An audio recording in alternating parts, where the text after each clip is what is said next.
开箱婆罗洲。欢迎收听这一期的节目。你好，我是 Celes 美玲。那今天的节目呢，我们还是会继续探讨美食，来延续砂拉越独创料理系列。那今天来到节目的呢，就有我们的道地料理厨师Achang Libat。那Achang是一位 Lun Bawang-Kayan 级厨师，致力于发掘还有运用本土食材，打造独特的砂拉越美食。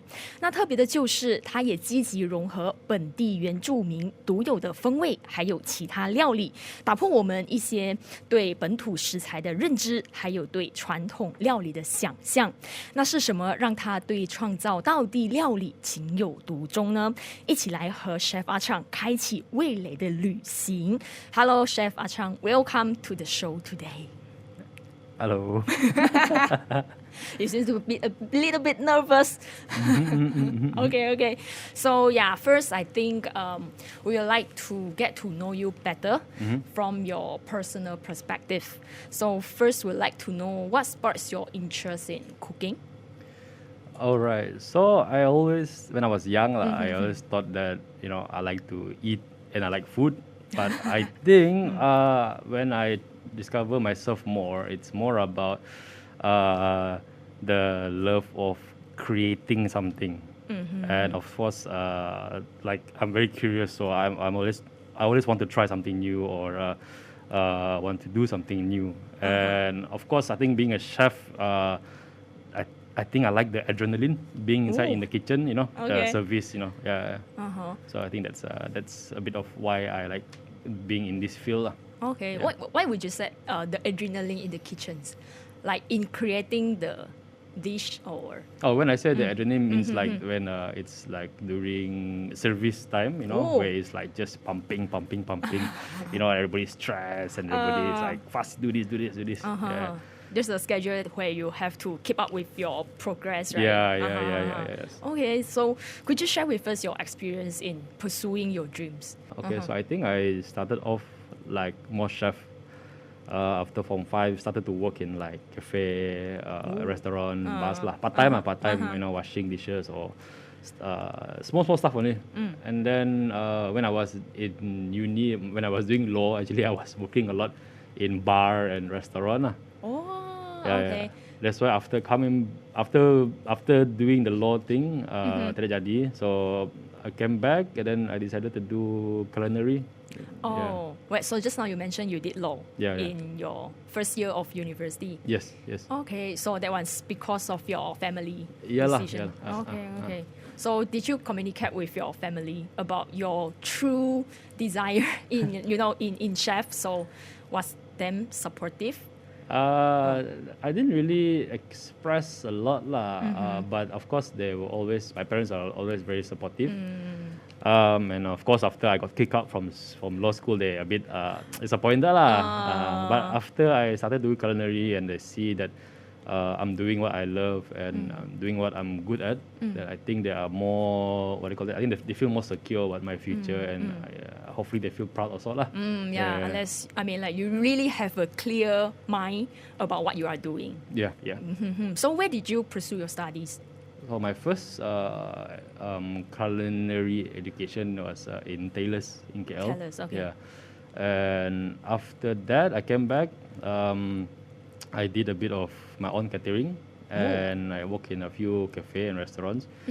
But I think at that time, somehow when you just finish study, right, your ego very big. I can want to do something big. I'm a chef, everything. But then I think in the process also, I'm like, my ego went down and I realized that I need to have more skill, sharpen my knowledge and everything. So I was very into dessert and pastry. So I brought myself to Sydney, to Le Cordon Bleu, to pursue my pastry diploma, I would say. Yeah. Okay. So do you work here as well during that time? in Kuching. Sydney. Yeah. So I went there. I remember the second day I was there. I already was working lah. Oh, so fast. So you actually did a research before you fly there, is it? Because it's expensive, so I had to find a job. It was for financial aid first, but then after that, my passion grew and grew. OK， 所以大概简单的说一下，从个人层面上呢，阿昌就是一个从小就是一个好奇心很大的小孩，所以他就发现他自己也是很喜欢去创造一些新的东西，所以这也是为什么他就踏入了厨师的这个行业。那过后呢，也在澳洲去继续执行，还有升学，就要去继续升学。那接下来可能就想问一下阿昌，就关于在外国的工作环境，还有和沙拉越本地的这个工作环境有什么不一样 ？So Achang, what made you decide to come back to Sarawak and start your career here? Okay, the very nice story is come back because I wanted to do something for Sarawak. I wanted to know more, but the real story is visa problem. You mean in Sydney? Yeah. I couldn't renew new visa. I couldn't get very hard to get PR. So I decided to come back lah. Okay. Yeah. So how many years do you stay there? I think 5.5 years, nearly 6 years. Yeah. Okay. So you actually can consider gain quite a lot of experience there, right? Yes, definitely. So what was the differences in terms of the environment in the chef industry in Australia and also in Sarawak here? The environment, in the chef industry, I would say, would they be more tolerant in, creating or innovating new dishes? Yeah. So in what I saw was that other countries like Sydney and Australia, they are more open for innovation. They are more progressive. I'm not saying that Sarawak is not progressive, but Okay. it's like if you look at it, we are actually quite slow because we are quite stuck in our old ways. In Sydney, because it's also it's like a melting pot of culture. So there's everywhere I work, definitely my colleagues will all be from, sometimes everybody's from different country, so we actually can share our culture, background and the food. And over here it's not really because people actually here, if you see us for the past few years, the chefs here who are passionate, they actually go out. Yeah. I would say I'm one of them lah. So they go out to pursue something and they don't really stay here. I would say because we are quite slow lah over here. So maybe the chances or the opportunity here is lesser, or the opportunity is to work is definitely not less. I think it's more in the sense of the passion and the what do they call that, the like in Sydney, people actually travel to Sydney to work, sometimes for free, or sometimes they would go to a restaurant just to work like as an apprentice for free. Because they want to learn something, or the restaurant or the place offer something, Over here, I didn't really see that much Not yet. I see a lot of things happening, but still improving. Yeah, still improving That's a good thing Yeah. Okay. Then how about in terms of the the clients or the people here? Will they have an open-minded or open attitude to accept different things? I would say still improving. Still improving. There's a very small group small group. Yeah. But one interesting is because just now you said that in Australia there are different groups of people you meet, and then they're willing to share their ideas. And looking back in Sarawak, we also have different ethnic groups, right? But do you think we really mingle with each other very well? Or also still take time, still quite slow. I would say still slow It's very hard to what do you call that, to get all these unity, I think. I mean, we are very united here, we are like Sarawak, very strong, right? But I think in terms of like ethnics and races, we are still very. It's not a bad thing. We are very proud of what we are and who we are. But I think we need to be more open, to share, and then not only to share but to innovate also, to make something.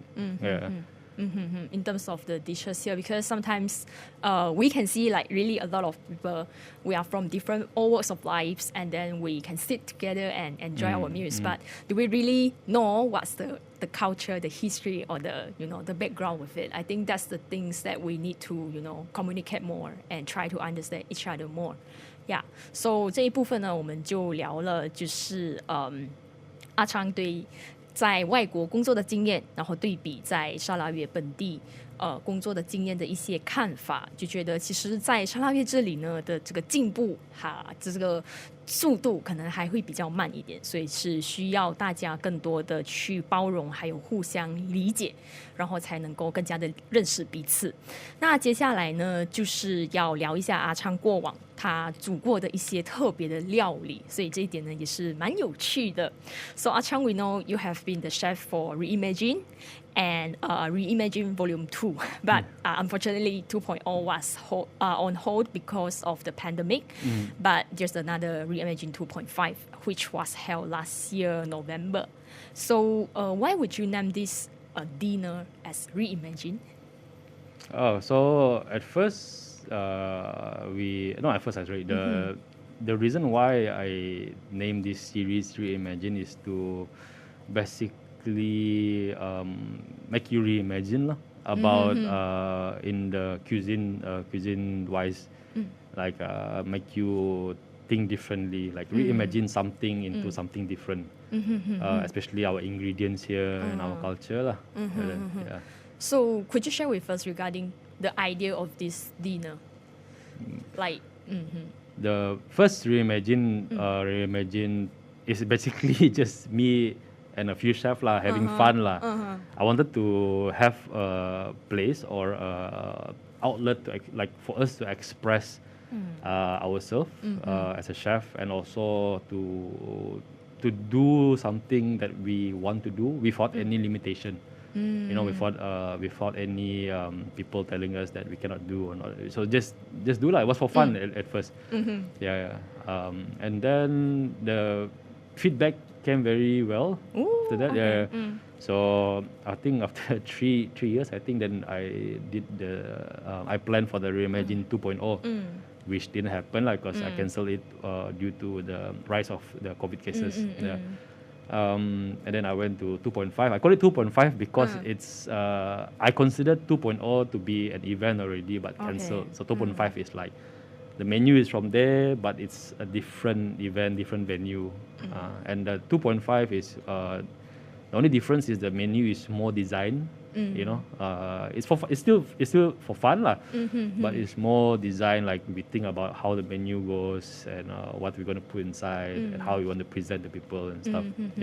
So basically the ingredients you use are all locally made, or you just get it from Sarawak here? Yeah. So do you try to incorporate like other cuisine in the elements? Yeah. So ingredients definitely is all 100% from Sarawak. The technique behind it and the methodology behind it, I also sometimes borrow some other culture or some other maybe modern technique inside. But definitely in every dish I do, there's a story in there, and the story that is from Sarawak. It stays . So even though I'm doing something that has a French technique or something like that, you can still feel that you're eating something that is from Sarawak.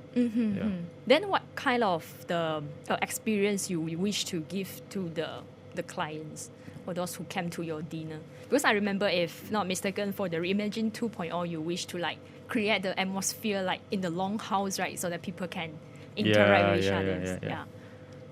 So I would say that what I want my guests or my diners to go back. My point is not to feed you until you are full. My point is to my point is to intrigue your mind, make you experience something new, and also to be when you go back, you have this more open-minded of like we can be more innovative and we can do something new here, which is not destroying the old culture, but just elevating it. And also I want you to go back with like you are curious, like this like terong asam can become dessert. What else can happen? So speaking of terong asam, we also want to ask, because moving forward, like we know that you are also the chef for Dine on Clay, which is one of the event about the clay exhibitions. So you are also the chef for like the meals throughout this exhibition. So how did you get involved in this, and could you share your inspirations with us regarding the idea of your dishes? Yeah, sure. So initially, I was actually there was actually another friend of mine who was supposed to lead this dinner, but she was unavailable, and she recommended me, and that's how I met Tucson. And after meeting him and meeting the artists that were working for the Naked, I saw that they had like a similar motivation, similar vision as how I do food. For example, they are doing naked, like the raw clay. So everything is pure, everything is raw, which translate to my food, where I also try to enhance a certain ingredient. That's why most of my food do not have like a lot of garnishes or sauces, because I do not want to divert your attention away from the main thing that I'm giving you. Even though it's something like simple as tilapia, but I want you to think of the tilapia and see how it is pure, Get the pure taste of it. Yeah. Okay. Yeah. And then the dessert part also very special, right? Because just now you just mentioned the terong asam and then can mix with cheese. Right. So actually, how you come up with this? Because you like during daily life, you just keep like testing different kind of ingredients and see how can they mix and come up with the new dishes. Okay. Yeah. I actually have this very, I don't know, bad or good habit where I always, since I was young, I always like to put things in my mouth to taste. I go outside to the jungle, I just put inside the flower, just makan, and I think one time I got stomach ache because like I don't know, ate mushroom or something. But this how my thought process works. I don't really think about it. I get the ingredient, and then after I try it, after I taste it, then I will have this like an idea with spark lah. The terong asam one I think is mostly based on my experience.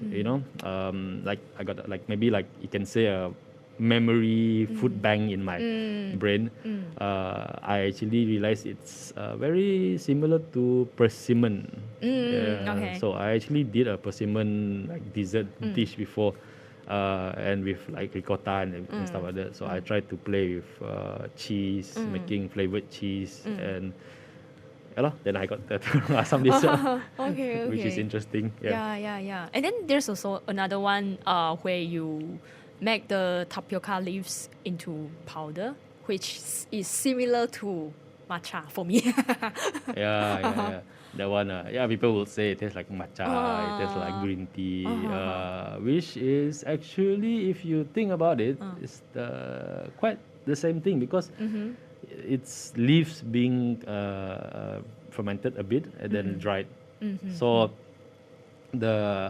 actually I was just trying to play with it, just dehydrate a lot of things and everything. But then it ended up, after it happened, I was like, tastes like matcha. Okay. So that's where I try to play with it lah. Okay. But that's also the interesting part, like when you're innovating something new. Yeah. 所以刚才我们就聊了，就是之前阿昌办过的一些料理，还有他的这些灵感来源。就是 reimagine 是他自己创造出来的一道就是 event， 就是一个活动，主要就是叙述这一些厨师他和一些厨师团队的故事，通过料理来表达他们的故事，然后也希望这些食物呢是能够把人连接起来的，就像是他们原住民在长屋里面这样子热络互动的一个氛围，希望可以带出这样的一个感觉。那当然他也是另外一个活动单 on clay， 就是一个陶瓷展上面的厨师，他是负责其中的一些料理，所以在这一个活动上面呢，他也是积极的运用本地的一些食材，像是木薯叶，他就把它搅成了粉，而很惊奇的一个发现就是，这个木薯叶它搅成粉之后的味道，其实和抹茶也非常相似，所以真的本地的料理呢是有很大发掘的这个潜能跟可能性。那还有另外一个蛮特别也需要再提到的，就是这个 Derong Asam， 因为 Derong Asam 在我们沙拉越呢是我们原住民朋友蛮常用的一个料理，它就是一个野生茄子，它的外形是像番茄和苹果，然后味道是偏酸。那通常呢我们都会煮成酸辣汤，所以在这一点Chef Achang 他就运用了一个蛮特别的方式去处理这个 Derong Asam， 他就把它和 cheese 混合在一起形成一个甜点，所以这些真的是厨师背后很多的这个用心，然后才能够创造一些独特的这些沙拉越风味的美食。然后接下来we can also see that you are keen to use the local ingredients in your dishes, right? Like innovating new dishes with all the ingredients you have. So what would you emphasize or focus more when you come up with a dish? Like, is it the taste, the distinctiveness, or the story behind it? It's actually everything that you said. But I feel like the most important part would be the story behind it. You know, because we eat all these things every day from the restaurant, and I would say even before I went to KL or Australia, I like took for granted, you know, like okay lah, wake up today can eat laksa, or this shop closed, can go that shop, you know. But then you realize that when you start doing it and you start looking how people are actually processing it, there's a lot of story in the who is from, why is it like that, the labor behind it. So I want people to know all this, and of course the taste, because sometimes if you think about it, like midin, if I ask you how does midin taste, in your head will be belacan or garlic, right? Or Thai style, because that's what they used to make it nice. But have you ever tasted midin, like raw midin, sometimes I like to try different ways of eating it. Yeah, like the tapioca leaf is actually me trying to show you that this, if you make tapioca leaf pure, that it tastes like this. Okay, so do you find it difficult or challenging when you try to convert your idea into dishes? Like, can people really get the story behind it? And then what would you do if they don't really get it? That's why this is where the struggle is when I'm processing, or any chef when they are doing designing a menu, because of course we do not like, for us we do not want to just serve you food, nice, go home. We want you to experience something. So throughout the process of designing the menu, I will try to figure out how I want to make people understand the story. Maybe the way I plate it, or maybe the taste of it, or maybe it's simple as just somebody in the dining room explaining to you. That's why I like a small group of people, so I can interact, or maybe have somebody to interact with you to understand. Yeah. So actually you quite welcome them to ask you questions, right? Like when they test something different, and then when they ask about what is the ingredients or how do you make it, and to get this test, so you will like try to explain to them. I like people who ask me about all these things. So what if the dishes that you make isn't up to your expectations or the test that you want? So what would you do next? Of course, keep trying. And then definitely I will always ask consult from other people, other chef and anyone who is nearby, or let's say I do Dayak food, I will definitely ask a Dayak person or Dayak chef But interestingly, I like to ask people who are not chef. Okay, so that they can have a new perspective on Yeah, it. yeah. Sometimes you ask these people, right, and it's out of your, because Out of the box. Out of the box, and then maybe something beautiful can come out, Okay. So, what else, the challenges that you faced along this journey so far? So, of course, the challenges here, like we said before, a lot of the community here is still quite close-minded, and also they are still very proud of their old ways, which the is traditional the traditional one, one. which is, of course, we have to preserve that. We have to still practice it. But I am here not to do traditional food. I'm here to try to elevate our Sarawakian cuisine. And you have people who doesn't really know the culture also. It's not their fault but sometimes people they're not used to something. Like linut is quite something different. So not everybody is keen to try or keen to. But then if they want to try, I'm really happy that they try. But at the end of the day, if you know who you are and what you stand for, these comments, the good comments or the bad comments, will not really affect you because you should have a strong belief of what you are trying to share out there. So I will take comments and everything, but I know what I'm doing, and I know that I have a cause of here Yeah, so I think sometimes it's important for you to filter what people said to really differentiate what to take in or what to just let it be. Yeah. I think it's really important to get the balance of it. So was wondering what kind of service you offer now. Like let's say if there's someone who would like to try the dishes that you make, so where can they order or what can they do? So right now I am from time to time I'm using the GypsyBadger platform where you can find on Instagram to just share my innovation and sometimes when I have a product or something, I will post it there so that you can purchase it through the Instagram page. It's not so active right now. Okay. but then if you see, sometimes I'll post some stuff there. And of course, look out for pop-up dinners. I'm still going to continue my Reimagine series. Reimagine 3.0 is in the planning now. And I guess if anybody wants to collaborate with me, this way you guys can try what I'm trying to share or simple, just ajak Follow me your... go and we go makan okay. I cook, we go have a cookout, barbecue, something. Or maybe can they just follow you on your Instagram? Yes. Chef Achang, is it?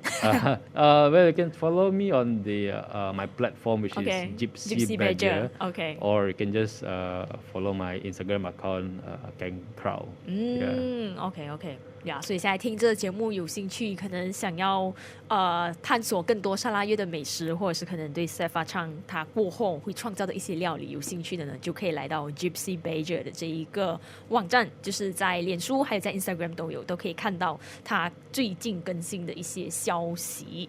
那接下来就来到节目的尾声，可能就想问一下 Chef Achang 还有没有什么想要和听众分享，或者是和同行的一些厨师分享。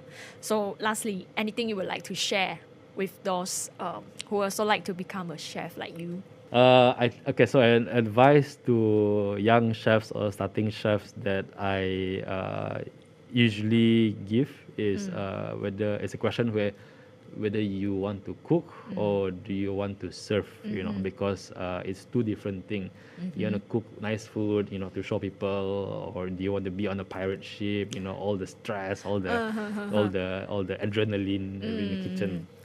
And of course, to the young chefs who are trying to do something here, never stop being curious, never stop exploring, and always be hungry for progress. And for us Sarawakians, explore every inch of our state and culture.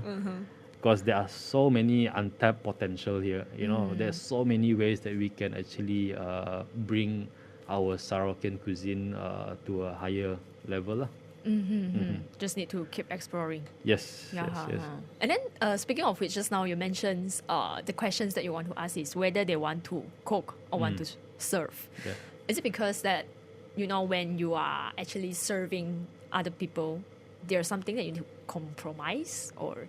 Yeah, it's a very hard industry because if you will, if being a chef, it's when you're in the kitchen, you have to work yourself physically, mentally also, and it's a very, I think there's no nicer way to say it, but it's a very abusive industry But like I said, if you like the adrenaline, if when the service comes, even though you are sleepy, you didn't sleep or whatever, when the service comes, you are alive suddenly. So that's the difference where some people, they want to learn how to cook, to make nice food for Instagram or cook for the family or the girlfriend, boyfriend.